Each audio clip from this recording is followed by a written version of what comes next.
Greetings, faithful follower. This is your old pal, Brother Jack Angry, bringing you another edition of Movie Night Live from the Monastery of Mayhem here on the Angry Brothers Omaha Rama, along with my co-host Reggie here. And Reggie's going to be kind of filling in as my second banana and sidekick until we can get Brother James or Inferno or somebody back. You know, it's like, I don't know where anybody is anymore. They all suddenly stopped talking to me. It's like, I feel like I'm, you know, on the outside looking in, as it were. But I know it's the holiday season coming up. It's been busy and these things happen, and what the hell, you know, we're just gonna plow right on through. You know, we're gonna just plow right on through. And it's like, sometimes I feel like I'm the one who's getting plowed, but that's just neither here nor there. And we're going to bring you a really great feature tonight. This is the 1988 cult film Brain Damage. Now, Brain Damage starred, I believe, Robert Oberst as the character of Danny, an average working day schmuck in New York City who runs across an evil, disembodied, apparently ancient brain named Elmer, but it gets pronounced as Elmer through the movie, so it's kind of a gag and play on the words. And to give you a little bit about the plot of the movie, the brain, or Danny, is, as I said, a working class guy who runs into this elderly couple who's been enslaved by this brain for years. And what it does is, in exchange for their help in providing him with victims for sustenance and things like that, he injects through the back of the neck a narcotic substance which apparently just rings these people's bells to no end. I mean, it just rocks their freaking world, apparently. I mean, this is some really good shit, Maynard. But, you know, we don't know what it is. All we know is it injects it into their brain and they just go gaga for it. And so they're willing to do anything. They're this little brain's devoted slaves. And basically, Danny goes on to become enslaved by the brain Elmer, or Elmer, if you want to be cute about it. Yeah, I know that is kind of a cute name, Elmer. All-powerful, ancient brain named Elmer. You know, it's like, that really works, doesn't it, Reg?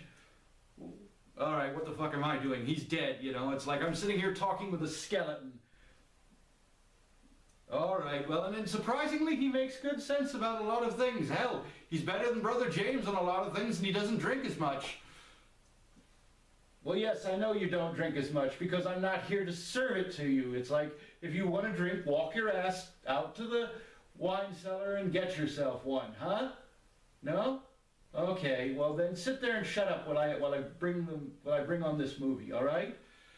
We're not going to give you the whole plot of the movie right now. I mean, we don't want to spoil everything. And we'll be back at the break with some really great trivia about this movie. So we're going to bring you tonight's feature, Brain Damage, here on the Angry Brothers Omaha Rama. Enjoy.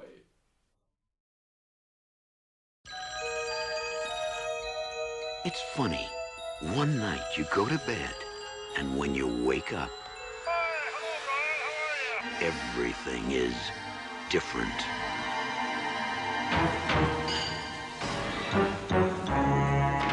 Now Brian's acting a little peculiar. He's like a completely different person. I don't even know him anymore. Something's gotten into him. Sometimes everything glows with a different kind of light. Deep into him. What are you telling me? That we killed someone last night? Something bad. Heck, Brian, heck. Something slimy. What are you doing? Something very, I know something's happened to you. very Hell is that? hungry. You can't keep killing people every time you're hungry. You're mine now, Brian. I own you. Gotta get out of here fast. Go where? You're a wreck, Brian. Leave me alone! Whenever you want to stop hurting, you come to me.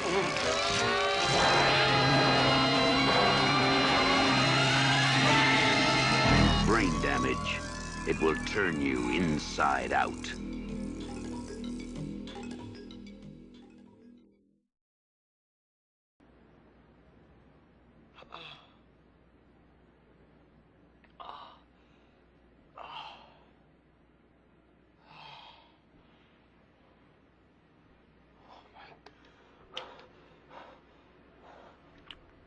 Oh.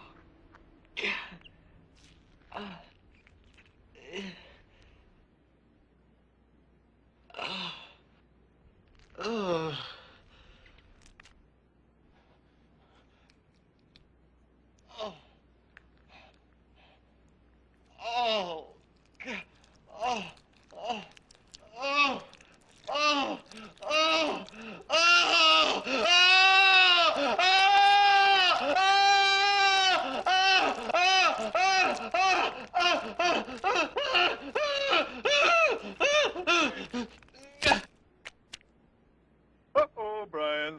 Now you're really losing your mind.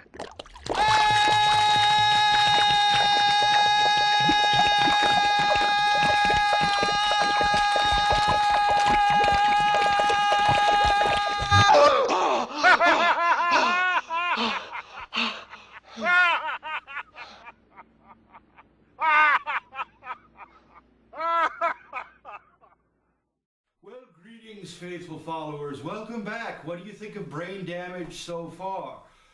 Isn't this movie kind of creepy, kind of freaky, kind of trippy? I mean, it was, it's a jewel of 80s independent filmmaking. It made, in the 80s and early 90s, it made quite a few tours, quite a fairly big splash on the underground film circuit and the cult film circuit. It appeared at all the great film festivals. I believe it appeared at the Tribeca Film Festival. It appeared, I believe, in a short or an indie category at Sundance. Even it appeared, I believe, in some foreign film festivals such as Cannes and a few others.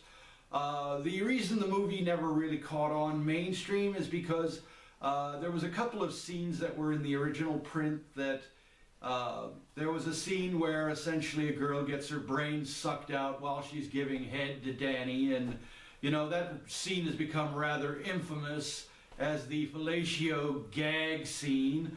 You know, and it was edited out of the theatrical releases, much to the director and producer's chagrin, because it does leave a big hole in the film artistically, and it kind of leaves a big hole in the storyline of the film. But the version you're going to see tonight, I believe, has that scene in it. And here's an interesting little bit of trivia about that scene. What's that, Reg? Yes. A girl is giving head and gets her brain sucked out by the mighty brain Elmer. Well, I'm not going to go get you popcorn so you can sit and watch that scene, all right? If you want popcorn, you get up and get it yourself, all right? All right, well, I don't see you moving, so you must not want it that bad. I'm not your nigger, Reg. You know, I'm sorry, I'm just not. You know, you've got 2 feet, 2 hands. You know, you should be able to get up and get it yourself. Well, fuck you too, Reggie. That's gratitude for you. I put his head back on. I dragged the rest of him up from the crypts. You know, I give him a nice chair to sit in, like some good movies to watch. Hell, I even buy him a beer now and again, and this is what I get. You know, it's like, I get no gratitude around here. It's like, why am I doing this? Why? Because, well, let's face it, if I didn't do it, who would? You know, it's like I couldn't leave all our friends and followers in the hands of a certain red-headed loser, poser, fake. Oh, sorry about that. A little croupy today. You know, couldn't leave you all out there in that person's hands. I just wouldn't feel right about it. Speaking of hands, let's all give a really great big hand to our friend Max DeVille at the Grindhouse channel. You know that the Angry Brothers are finally running over there, and that happened around Thanksgiving. We also want you to look for Oliver's Twisted Midnight Movie Stoner Friendly Freak Show. I hope I got that right. Damn, that's a long title.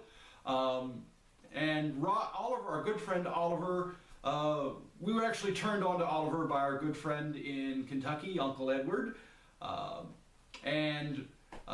He told us about a show that's being done out of Sarasota, Florida by a really great guy named Oliver, aka Chris McCabe. And we've sat down and watched several episodes of the show, and we were so impressed by it, we immediately got a hold of our contacts at the Grindhouse Network, Bizarre TV, Get Scared TV. Well, Oliver was already on Get Scared TV. I think he showed up right after we did. So he, right now, you'll be able to see Oliver's twisted midnight movie madness, stoner-friendly freak show on the Grindhouse channel, and I believe it'll be coming also to the Roku channel. So be sure and give them a look, and be sure and look for them on Facebook. Just use the title of the show, or you can look for Chris McCabe. That's ChrisMccabe. Great guy. You know, I mean, one of the nice things in this business is when you get the chance, you know, we're no longer the new kids on the block. We've been doing this for about 3 years now, so we feel we've kind of earned our bones as you know, I'm not making a racial slur, Reggie. Earning your bones, look it up, it's a pretty common phrase. It means, you know, getting your stripes, putting in your time, paying your dues, all that stuff. And we feel that here at the Angry Brothers Omaha Rama and our crew at the Monastery of Mayhem, we've more than earned our bones with people, and, you know, to a certain couple of horror hosts. I'm not going to say who, or I'm not going to give any specific details, but I'm pretty sure they will know who we're talking about. You know, we may not be family friendly. We may not be, you know, if we wanted to be children's entertainers and family friendly and all that kind of crap, I'd slap a big rubber red nose on my face and a big pair of floppy shoes on my feet, and I'd go out and make little balloon animals. That's just not Brother Jack's bag. Although I do know a lot of hosts that are really great children's entertainers. Our good friend Uncle Fright in Fall River, Massachusetts, and his company, Piece of Cake Productions, do wonderful jobs with their characters, and they are out there helping kids, appearing at charity events. You know, keep watching, people. You're going to see the Angry Brothers at more and more charity events, because, you know, with this season, it's definitely the season of giving. You know, our charity that holds a special place in our heart because of our little friends, Brother Kramer, God bless him, Brother Buddy, and Brother Schwartzy. We're all rescue animals, so we support the local Humane Society wholeheartedly. I mean, get in touch with us, guys. We'd love to do some promotional work for you. Another little bit of trivia that you might not know about brain damage: the voice of Elmer was the cool ghoul himself, the father of all horror hosts, Zacherlie, or John Zacherlie. He was totally uncredited. Apparently he was contacted by the producers and was known to some of the leading actors for his work as a horror host, and he was asked to voice the character of Elmer, but when he was offered a credit on the film, he refused it because he was just glad to help out, and he was glad to be a part of the project. I mean, Zacherlie, always a class act. I can't say enough about him. You know, every horror host in the business right now, I urge you to go back and look at his stuff, look at his clips on YouTube, find his books, find his record albums, and just watch and play the shit out of them, people, because this guy set the standard for all of us to follow. He set the bar, and he set it pretty damn high. So, you know, it's like we've all got a reputation, we've all got him to measure up to. So, and I think if we can, we're all going to be some really damn good horror hosts, you know, in spite of what certain other people think. You know, and as far as that goes, well, you know, we're happy with the places we're appearing, and we don't feel that we need to add them, or we even need to contact them about being associated with any projects that they're tied up with. If they want us, they know how to get in touch with us, but we're not going to hold our breath. But anyway, people, that's enough of that rant. So we're going to get back to tonight's feature, Brain Damage, from 1988, starring Robert Oberst. I'm sorry, I mangled that pronunciation. And the voice of Elmer by John Zacherlie, here on the Angry Brothers Omaha Rama. Enjoy, and I'll see you at the end of the movie.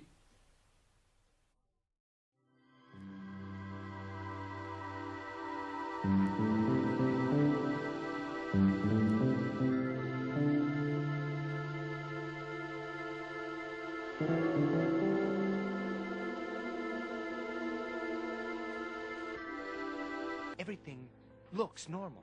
See? No trails. No trails? None. But sometimes I can see completely. Sometimes everything glows with a different kind of light. I can touch an object and listen to the sound of its color. I can hear voices and music and the flicker of a match. I can look into a mirror and see 1,000 different faces staring back at me. I can turn night into day or watch the darkness shine, and I don't even have to open my eyes. You're on drugs, right? Nothing that simple. Then what? I'm trying to understand you, Brian.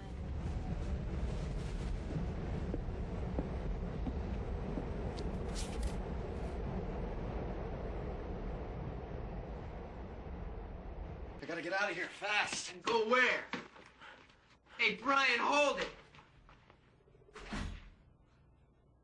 Forgot your buckets. The first to get their balls into Mr. Bucket wins, but look out, because the balls will pop out of his mouth. I'm Mr. Bucket. The balls pop out of my mouth. I'm Mr. Bucket. What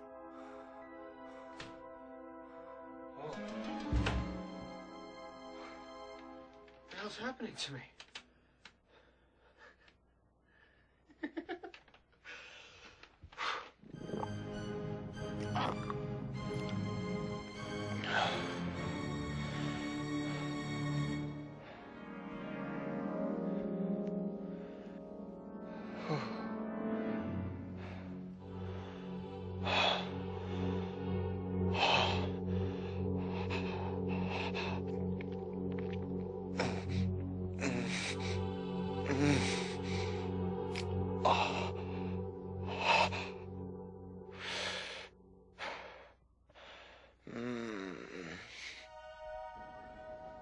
Get away from me.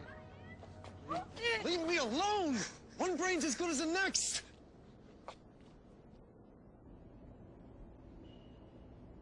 Killed?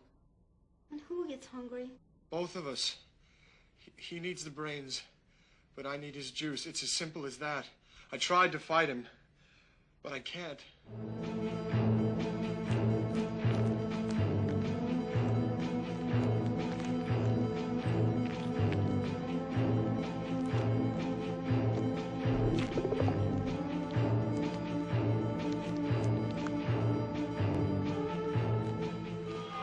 Hi. Mr. Hanky, the Christmas Pooh, season's greetings, I love you. Let's sing songs and dance and play now. You're seeing someone else. If you want to end it between us, can't you just tell me?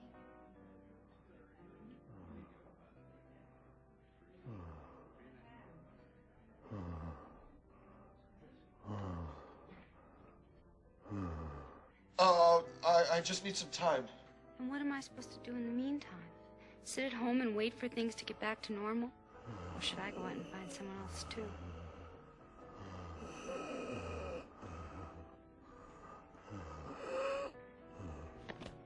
I'm not hungry.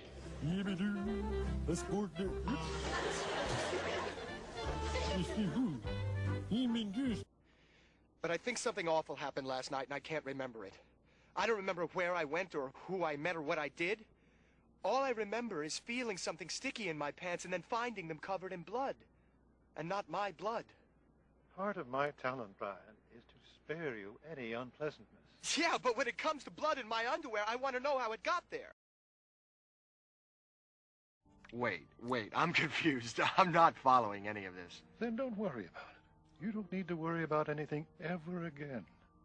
I'll do all your thinking for you. Just put me on the back of your neck and everything will be fine. My neck? Oh, you mean the hole? Wait, but I don't know. Trust me, Brian. Trust me.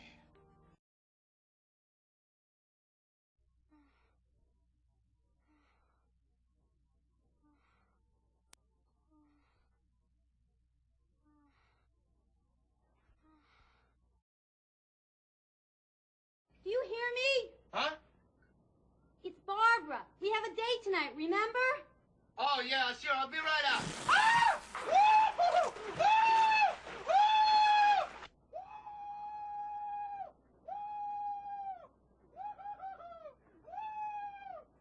Things are getting really weird around here. Why don't don't we go out tonight and get us some girls? Yeah, that's a swell idea. Let's go up to 33rd Street and get us some hookers. Get ourselves a car and pile them in. Boy, oh boy, I could eat 1,000,000 of them tonight.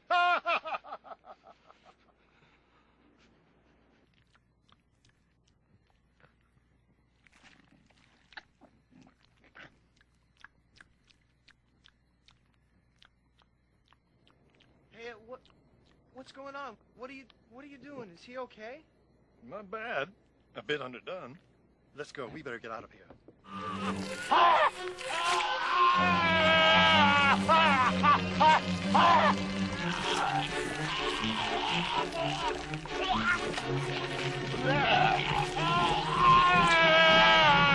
Anything? You don't have to look at me. Listen to me, please. I know you're in trouble. I know something's happened to you. I know you need help. I just...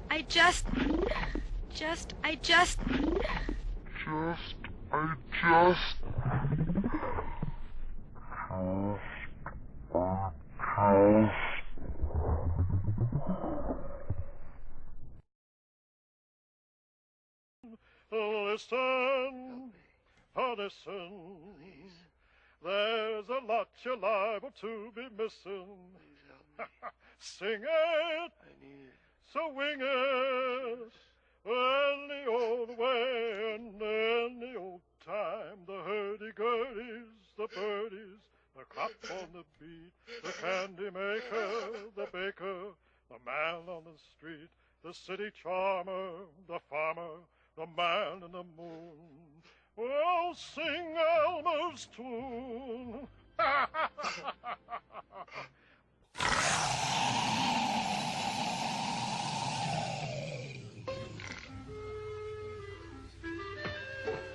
Hello, my baby. Hello, my honey. Hello, my ragtime gal. Send me a kiss by wire. Baby, my heart's on fire. If you refuse me, honey, you lose me. Then you'll be left alone. Oh, baby, telephone and tell me I'm your own.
Uh-oh, Brian. Now you're really losing your mind.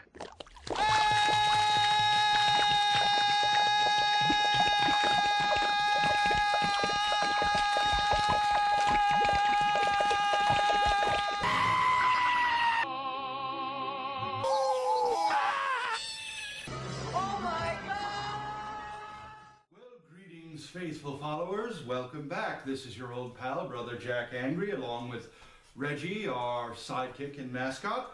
What did you think of Basket Case? What did you think of Basket Case? Wasn't that film just kind of trippy, kind of scary, kind of creepy, definitely kind of avant-garde, and definitely worth watching? I mean, don't ever say Brother Jack doesn't bring you good shit. You know, I mean, you see crap that no other horror host gives you, and why? Because we're crazy enough to bring it to you. That's right, you know, it's like, who knows what goes on up in here? I sure as hell don't, and I don't think any of you do either, you know. It's like mental illness, it's a wonderful thing, but anyway, I'm not crazy, I just appear so on TV. But anyway, A little bit of, before we go, a little bit, some more bits of trivia here.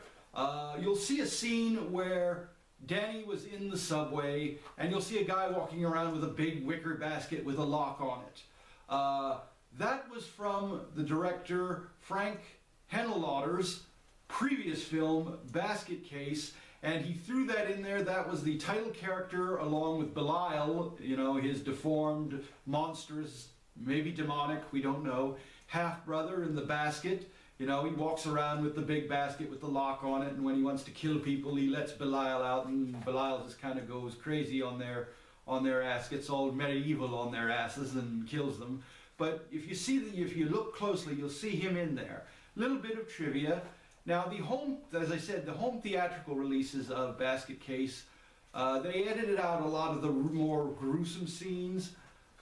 We don't know that any of the original ones still exist. I'm hoping the version we have has them, but you know, I'm not going to guarantee it. And if it isn't in there, I apologize. You know, Brother Jack tries to get the stuff from reputable sources, but sometimes, you know, I got to go buy something out of the back of somebody's car in Council Bluffs somewhere. You know how that works, people. But great film. Next week we're going to be bringing you, it's our indie showcase day. We're going to be showcasing a really great little film production company called Cutting Board Films, and we're going to be bringing you their micro budget short film Stitch, and we're going to be bringing you a copy of their music video called Blood Mare, and you'll hear more about them next week on the Angry Brothers Omaha Rama. And for all you Star Trek fans out there, we've got a very, very, very, very little known classic, it's rarely seen, stars the lovely, unfortunately late Angelique Pettyjohn, who you would know as Shauna, the sexy female warrior with the platinum blonde hair and the little silver bikini and the sexy little silver boots from the episode Gamesters of Triskelion. Now, little trivia on Angelique Pettyjohn. She also starred in a hardcore XXX film called Body Talk with the legendary Kay Parker. And before you all run out and start Googling that, you know, find a copy of the full movie. It's well worth it. The scene between Kevin James and Angelique and Angelique and Kay Parker, apparently she did go both ways, and you know, who better to do it with than the uber MILF herself, Kay Parker. You'll see that the film was called Body Talk. Find it, Google it, you know, even if you have to download it illegally, do it. It's worth it, trust me. You know, Brother Jack wouldn't steer you wrong in this. I mean, you know, it's like, I got your backs, homie. I got your backs on this. But coming up, we'll be bringing her, in her only feature film appearance, the Mad Doctor of Blood Island. That's coming up in the next few weeks here on the Angry Brothers Omaha Rama. Enjoy. 3, 2, 1.